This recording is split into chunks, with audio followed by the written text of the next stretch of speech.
하나님과의 사회적 거리라는 제목으로 말씀을 전하도록 하겠습니다. 본문 말씀은 골로새서 4장 2절에서 3절 말씀입니다. 제가 먼저 읽도록 하겠습니다. 다 같이 함께 봉독했으면 좋겠습니다. 기도에 힘을 쓰십시오. 감사하는 마음으로 기도하면서 깨어 있으십시오. 또 하나님께서 전도의 문을 우리에게 열어주셔서 우리가 그리스도의 비밀을 말할 수 있도록 우리를 위해서도 기도하여 주십시오. 아멘. 세상의 평화가 오려면 백성들이 평화롭게 살아야 한다. 백성들이 평화롭게 사려면 부족들 간의 싸움이 없어야 한다. 싸움을 없애려면 각자의 마음을 다스려야 한다. 노자에 나오는 얘기입니다. 불신자들은 여기까지만 생각합니다. 저는 여기에다가 좀 덧붙이고 싶은데요. 마음을 다스리려면 하나님과 밀접하게 가까워야 한다. 시크릿이라는 책이 있었습니다. 호주 출신의 론다 번이라는 여성이 쓴 책인데요. 이 책은 2007년 아마존 베스트셀러 1위, 뉴욕타임즈 베스트셀러 1위, 미국에서 최단기간 500만 부를 돌파했을 뿐 아니라 국내에서도 2007년 6월에 출판되어서 8개월 만에 100만 부를 돌파한 어마어마한 베스트셀러입니다. 여기서 시크릿, 즉 비밀이란 제목에 이런 부제가 붙어서 더욱 많이 팔렸다고 하는데요. 바로 이렇게 써져 있습니다. 수세기 동안 단 1%만이 알았던 부와 성공의 비밀. 이 부와 성공을 위해 전력 질주하는 현대인의 니즈를 딱 건드렸을 것입니다. 이 책을 한마디로 정리하면 우리는 생각한 대로 살아가게 된다는 것입니다. 지금 우리의 삶은 과거 우리가 한 생각들의 결과물이며 따라서 앞으로도 우리의 생각을 긍정적으로 적극적으로 바꾸라고 말합니다. 그러면 온 우주가 그 생각을 지지할 것이고 그런 부자가 될 수 있다고 하는 것입니다. 얼마 전 제가 유튜브에서 기도에 관련된 영상을 좀 찾아보다가 하나님에게 반드시 원하는 것을 얻는 기도법이라는 주제로 영상을 어떤 분이 올리셨길래 한번 봤습니다. 꽤 긴 영상이었지만 결국 요약하자면 마음속에 그 어떤 부정적인 에너지를 다 버리고 깨끗하고 청정한 상태에서 하나님에게 그것을 간절히 올리면 그것이 반드시 이루어진다는 것입니다. 이런 류의 생각들은요, 절대자, 즉 하나님, 그 하나님을 자기 욕구를 채워주는 하나의 도구, 즉 자판기처럼 생각하는 것이죠. 1,000원을 넣으면 콜라가 나올 것이고 2,000원을 넣으면 파워에이드가 나오니까 1,000원 같은 생각하지 말고 제발 2,000원 같은 생각을 하라는 겁니다. 새로울 것도 놀라울 것도 없습니다. 세상에서는 이런 인본주의적 사고를 끊임없이 주입하고 있습니다. 세상 사람들을 비롯해서 우리 믿는 성도들까지도 이런 오염된 자본주의적 사상에 무방비로 노출되어 있습니다. 이런 것은 예수님 안에 있는 말할 수 없는 지혜의 보물과 지식과 비교한다면 정말 그야말로 바울의 고백처럼 천박한 초등학문에 불과한 것입니다. 오늘 본문에서는 그런 그리스도의 비밀을 말하고자 하는 바울의 심경이 들어가 있습니다. 여러분은 보통 중요한 말을 언제 하십니까? 성도님들에게 만약 몇 장의 편지를 쓴다고 한다면 마지막 장에 쓸데없는 말로 채울까요? 반드시 꼭 하고 싶은 말을 적어서 넣지 않겠습니까? 편지의 핵심은 주로 마지막에 있습니다. 골로새서의 마지막 장 4장에서 바울은 정말 당부하고픈 말을 남깁니다. 기도에 힘을 쓰십시오. 감사하는 마음으로 기도하면서 깨어 있으십시오. 또 하나님께서 전도의 문을 우리에게 열어주셔서 우리가 그리스도의 비밀을 말할 수 있도록 우리를 위해서도 기도하여 주십시오. 바로 바울은 골로새서 마지막 장의 기도하라는 권면으로 마무리를 합니다. 바울 생각에는 기도만큼 중요한 것은 없다고 생각했던 것 같아요. 한국 기독교도 유독 기도와 관련성이 높습니다. 새벽 기도라는 문화를 최초로 만든 나라. 수요 예배 드리고 금요일엔 밤새서 철야하고 다음날 토요 예배 간 다음에 주일 예배 드리는 이상한 나라입니다. 모두가 잠들어 있는 새벽 5시에 교회 앞에는 인산인해를 이루는 정말 이상한 나라죠. 그렇게 밤낮 없이 기도한 결과 우리나라는 기독교 역사상 정말 많은 선교사를 배출하고 있는 기독교 선교 역사상 세계 선교 역사상 유례가 없는 세계 교회가 부러워하는 자랑스러운 나라가 되었습니다. 한국 교회는 기도의 재단을 쌓은 민족입니다. 그 결과 하나님께서 우리 민족에게 차고 넘치도록 물질의 복도 주셨으리라 저는 좀 생각합니다. 그러나 지금 현대 그리스도인들에게 기도란 무엇이죠? 고리타분하고 정적이며 억지로 해야 하는, 누가 시키지 않으면 안 하는, 유일하게 하는 것이 시기도 해야지 기독교인으로서 뭔가 종교인으로서 최소한의 도리는 하고 있다라는 자기 만족이 전부인 사람들이 적지 않습니다. 예수성학교회 성도님들 기도하십니까? 매일 주님과 만나고 계십니까? 주님과 교제하고 계십니까? 교회가 일반 사교단체와 다른 점이 무엇일까요? 우리는 무엇을 하기 위해 여기 모여 있을까요? 교회는 하나님의 말씀을 듣고 또한 서로를 위해서 기도하는 그런 공동체입니다. 말씀과 기도, 이 두 가지입니다. 말씀과 기도, 또 더 나아가서는 교제. 자, 말씀과 기도 이 두 가지 핵심 사항이 빠져 있다면 우리 교회는 믿지 않는 사람들의 단체와 다를 바가 없습니다. 여기 계시는 성도님들 가운데 평생에 걸쳐서 기도하신 분들이 많이 계시죠. 그러나 기도에도 좋은 습관, 나쁜 습관이 있습니다. 아무리 많이 한다고 해도, 평생 동안 기도했다고 해도 평생에 걸쳐서 나쁜 습관으로, 나쁜 방법으로 나만을 위한 기도를 했다면 그것은 하나님 중심 신앙이 아니라 나 중심의 신앙입니다. 오늘 본문을 통해서 우리가 추구해야 할 바른 기도의 특징을 한번 살펴보겠습니다. 골로새서 4장 2절, 기도에 힘을 쓰고. 첫 번째로 기도는 힘써서 해야 합니다. 매일같이 바쁘게 현대사회를 살아가는 도시인들에게 시간 내서 기도하는 것은 참으로 어려운 일이죠. 하지만 불가능한 일은 아닙니다. 어려운 일과 불가능한 일은 전혀 다릅니다. 하고 싶은 일과 해야 하는 일은 전혀 다릅니다. 어렵지만 불가능하지는 않고요. 하고 싶지 않지만 해야 하는 일은 있습니다. 그것이 바로 기도입니다. 만약 여러분이 난치병 선고를 받았습니다. 암에 걸렸다고 한번 생각해 보세요. 의사 선생님이 매일 알약 하나 먹고 1시간씩 운동 안 하면 죽는다. 1년 안에 죽는다. 꼭 이거 해야지 나을 수 있다고 말씀하셨습니다. 자, 하시겠습니까? 안 하시겠습니까? 네. 매일 치킨 먹고 운동 안 하는 저 같은 사람도 살려고 발버둥 치지 않겠어요? 그런데 영적 의사이신 목사님이 여러분들하고 상담을 했어요. 사정 다 들으셨습니다. 꼭 기도하고 하나님께 부르짖어야 한다. 이거는 하나님과 만나야 한다. 그렇지 않으면 신앙이 살아날 수 없다. 영이 죽는다. 요구하시면 하시겠습니까? 안 하시겠습니까? 요즘 안 합니다. 대부분 성도들은요, 안 해요. 육의 의사의 말은 그렇게 칼같이 듣지만 영의 의사인 목사님의 말씀은 권위가 없습니다. 영의 치료자이신 하나님 앞에는 대책 없이 내 영을 무방비로 내버려 두는 그런 경우가 얼마나 많은지 모릅니다. 기도는 성경의 내용 가운데 가장 많이 나오는 단어입니다. 제가 한번 성경에서 기도란 단어가 얼마나 나오는지 한번 생각해봤어요. 대략 362번 나옵니다. 거의 1년하고 똑같아요. 365번이에요. 거의 매일같이 기도하라고 말씀하시는 것 같이 저는 느껴졌습니다. 중복되는 것까지 포함하면 600번 이상입니다. 하나님이 성경 통해서 600번 이상 말씀하셨던 거 아니겠습니까? 저기 계시는 분들 가운데 자녀를 키우고 계신 부모님도 한번 생각해보세요. 여러분들 자녀에게 10번 넘게 얘기하고 안 들으면 어떻게 해요? 얘기해요. 자, 10번 얘기해도 안 들어요. 그래서 오케이, 좋습니다. 100번 얘기했다 칩시다. 근데 안 들어요. 어떻게 하실래요? 확 쉐리마 귓방맹이 날아가지 않습니까?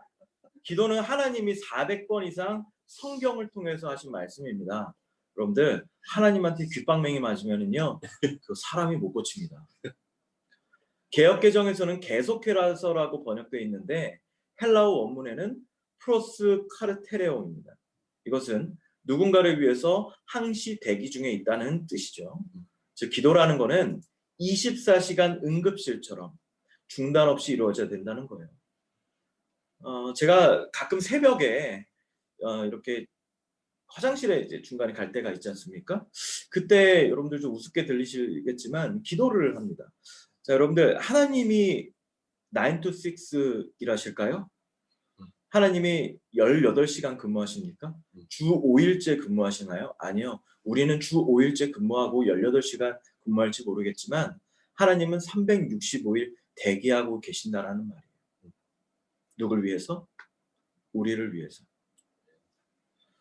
한때 이런 제목의 신앙서적처럼 한때 이런 제목의 신앙서적이 불티나게 팔렸던 적이 있습니다. 너무 바빠서 기도합니다.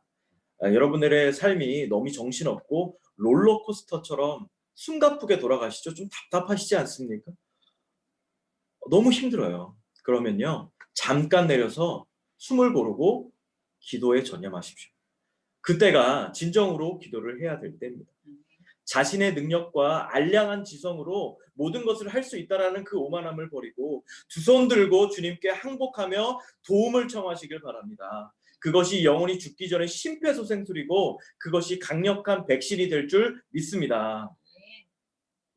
제가 가끔 공경에 빠지면 저는 그런 생각이 들어요. 하나님이 기도하라는 뜻이구나. 우리가 우리의 삶이 모든 것이 만족되고 부족함이 없었다면 우리가 과연 절박한 마음으로 하나님께 기도할 수 있을까요? 우리의 부족함, 우리의 연약함, 우리의 궁핍함은 하나님이 우리에게 기도하라는 사인입니다. 반대로 얘기해 볼게요. 풍족합니다. 넉넉합니다. 위기입니다. 기도하지 않아요. 하나님께 붙들지 않습니다. 우리의 문제를 벗어나서 하늘에 한번 드론을 띄운 것처럼 우리 안에 있는 이런 관점을 벗어나서 우리를 들여다보시는 하나님의 큰 그림에서 보면요. 우리가 하고 있는 이런 모든 것들이 하나님 안에서 큰 그림에서 보면 하나님과 가장 밀접하게 교제할 수 있는 절호의 찬스입니다. 자, 두 번째, 기도는 감사함으로 해야 합니다. 골로새서 4장 2절 또 말씀이죠. 감사하는 마음으로 기도하면서. 우리 다 같이 성도님들 다 같이 한번 읽어보시겠어요? 감사하는 마음으로 기도하면서. 한 번 더요. 감사하는 마음으로 기도하면서. 어떤 마음이요? 감사하는 마음.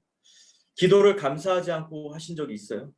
형식적으로, 의식적으로 밥 먹어야 되니까, 지금 배고프니까, 눈앞에 제육볶음이 있으니까 빨리 먹어야 되니까 기도 형식적으로 하고 아멘 빨리 누르고 기도한 적이 있습니까? 네, 저도 있습니다. 감사하는 마음이 없다는 기도는요, 거룩한 불평 내지는 간청에 불과합니다. 기도는 항상 감사가 동반되어야 합니다. 어떤 상황 가운데서도 감사하는 겁니다. 바울은 기도를 꼭 감사함으로 하라고 이렇게 오늘 골로새서 말씀을 통해서 말씀하셨습니다. 저는 그 출근길 차 안에서 이렇게 매일같이 기도합니다. 하나님, 제가 오늘 먹고 살 수 있는 직업을 주심에 감사합니다. 자, 여러분들 매일 아침 출근길에 어떤 마음으로 출근하십니까? 으유, 내가 먹고 살라고 제가 일한다. 먹고 살라고 일한다. 내가. 어떤 사람은 먹고 살 수 있는 일을 주셔서 감사하고요. 어떤 사람은 먹고 살기 위해 일합니다. 모든 일에 항상 감사함으로 기도하시는 우리 성도님들이 되시기를 축원합니다.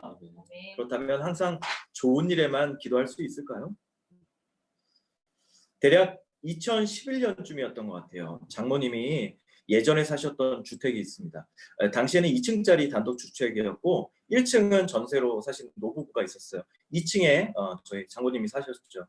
아침에 1층 세입자가 가스레인지를 끄지 않고 외출을 나가는 바람에 화재가 발생했습니다. 결국에 전소가 된 후에야 1층 사시는 분이 전화를 통해서 오후에 화재 사실을 알렸다고 하죠. 어떡해요? 어떡해요? 예, 무슨 일이세요? 집이 다 탔어요. 어머님은 그때 직장에서 일하시던 중이었고 당황하셨지만 침착함을 유지하셨습니다.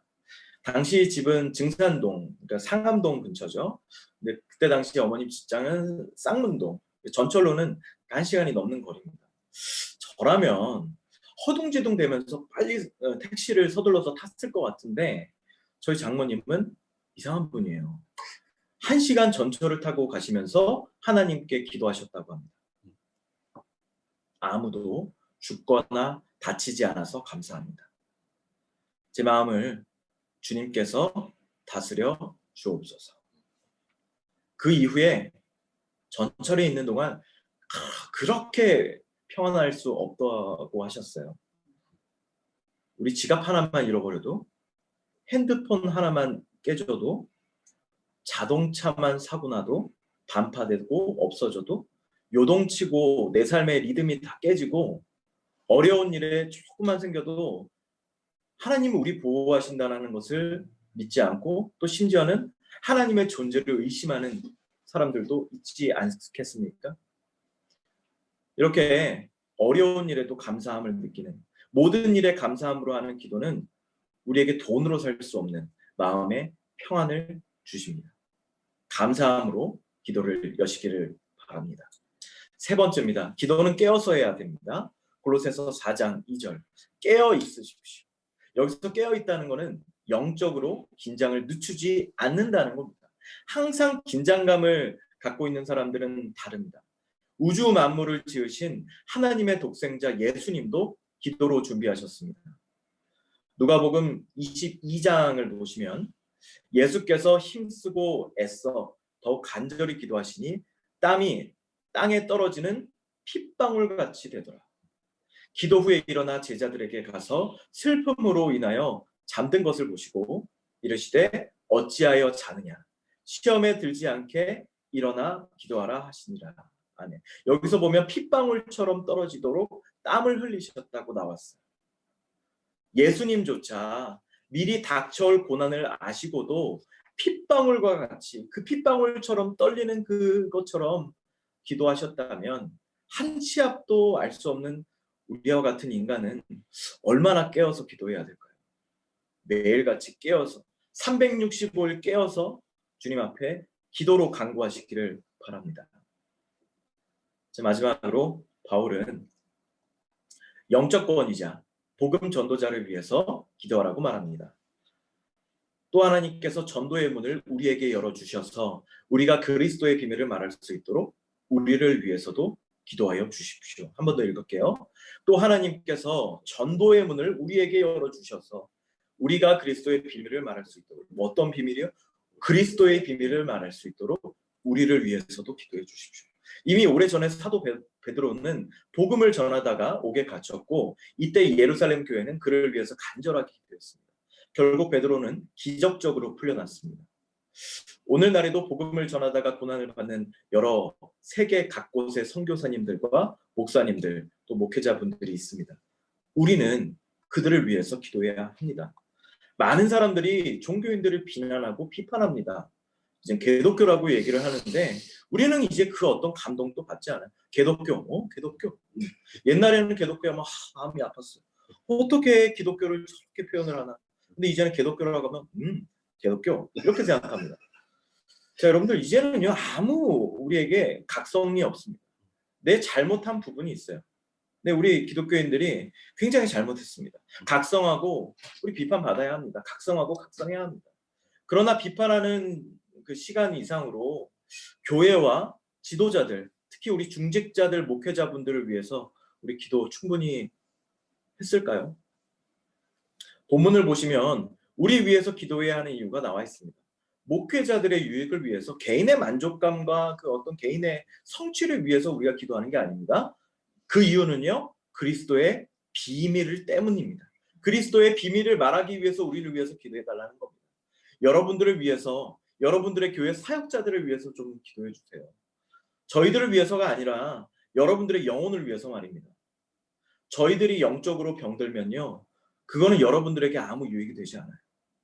저희 사역자들도 결국 사람입니다. 하나님의 은혜가 아니면 하루도 살 수 없는 나약한 존재들일 뿐이에요. 우리는 하나님이 아닙니다. 두렵고 떨리는 마음으로 복음 전도자를 위하여 기도할 때 하나님 나라는 확장될 것입니다. 이번에 박효진 강도사님이 4월 25일에 목사 안수식을 받으세요. 갈수록 복음 전도가 어려운 상황에서 목사가 되시라는지 저는 왜 알 수가 없습니다. 왜 저걸 하려는 거죠?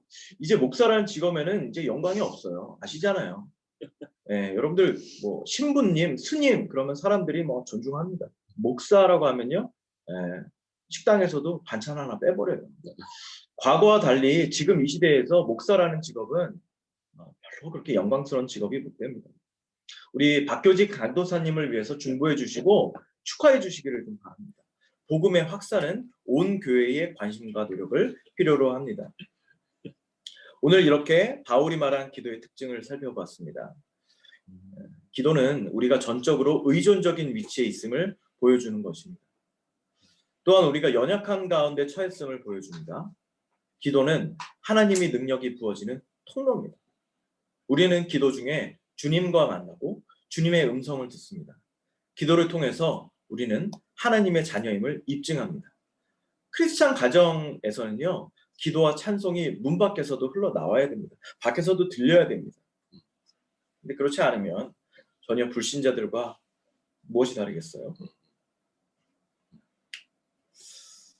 우리는 코로나 바이러스라는 그 미중유의 사태를 경험하고 있습니다. 단순한 전염병, 유행을 넘어서서 우리의 신앙의 본질적 성찰을 요구하고 있고 나아가 인류의 문명사적 대전환을 요구받고 있습니다. 영국의 그 블룸버그 통신에 따르면 코로나19 백신 개발에 박차를 가하고 있는 전 세계 연구진은 12개월에서 18개월 안에 백신을 보급할 수 있을 것으로 내다봤지만 아직까지는 단순한 희망일 뿐입니다. 그냥 제 생각인데요. 12개월에서 18개월 정도를 발표했으면 한 2년 걸린다는 얘기입니다. 장기전이란 얘기입니다.